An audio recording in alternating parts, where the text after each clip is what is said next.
ದೇಶಕ್ಕಾಗಿ ಹೋರಾಡಿ ಸ್ವಾತಂತ್ರ್ಯ ತಂದು ಕೊಟ್ರ. ಯಾರು ಮಹಾತ್ಮ ಗಾಂಧಿ ಏನ್ ಮಾಡಿದ್ರಿ? ದೇಶಕ್ಕಾಗಿ ಹೋರಾಡಿ ಸ್ವಾತಂತ್ರ್ಯ ತಂದು ಕೊಟ್ರ. ಗುಂಡಿನೇಟ ಬಿದ್ದ ಸತ್ತ ಹೋಗ್ಯಾರಣ್ಣ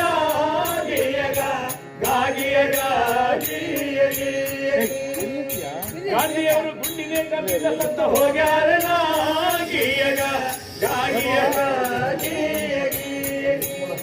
ಅವರು ಗುಂಡಿನೇಟ ಬಿದ್ದ ಸತ್ತ ಹೋಗ್ಯಾರಣ್ಣ. ಗುಂಡಿನೇಟ ಬಿದ್ದ ಸತ್ತ ಹೋಗ್ಯಾರಣ್ಣ. ಇವತ್ತಿಲ್ಲಿ ನವಲೇರ್ ಮನೆಗೆ ಬಂದವರು ಗರ್ಭಿಣಿ ಊಟ ಮಾಡಿ ಗಾಡಿ ಬಿಟ್ಟಾರ. ಗುಂಡಿನ ಊಟ ಮಾಡಿ ಬೈಕ ಬಿಟ್ಟಾರಣ್ಣ.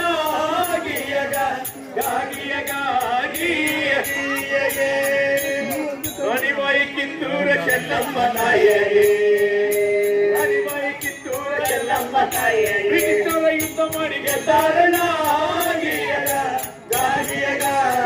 ಅವರು ಬ್ರಿಟಿಷರ ಯುದ್ಧ ಮಾಡಿ ಗೆದ್ದಾರಣ್ಣ. ಅವರು ಬ್ರಿಟಿಷರ ಯುದ್ಧ ಮಾಡಿ ಗೆದ್ದಾರಲ್ಲ. ಇಲ್ಲಿ ನವಲೇರ್ ಮನೆಗೆ ಊಟ ಮಾಡಿ ಬಂದವರು ಪೂರಿ ತುಂಡಿ ಊಟ ಮಾಡಿ ಒದ್ದಾರಲ್ಲ. ಅವರು ಬ್ರಿಟಿಷರ ಯುದ್ಧ ಮಾಡಿ ಗೆದ್ದಾರಣ್ಣ. ಇವನು ಚಕ್ರಿ ಮೇಲೆ ಯುದ್ಧ ಮಾಡಿ ಹತ್ಯಾರಣ್ಣ.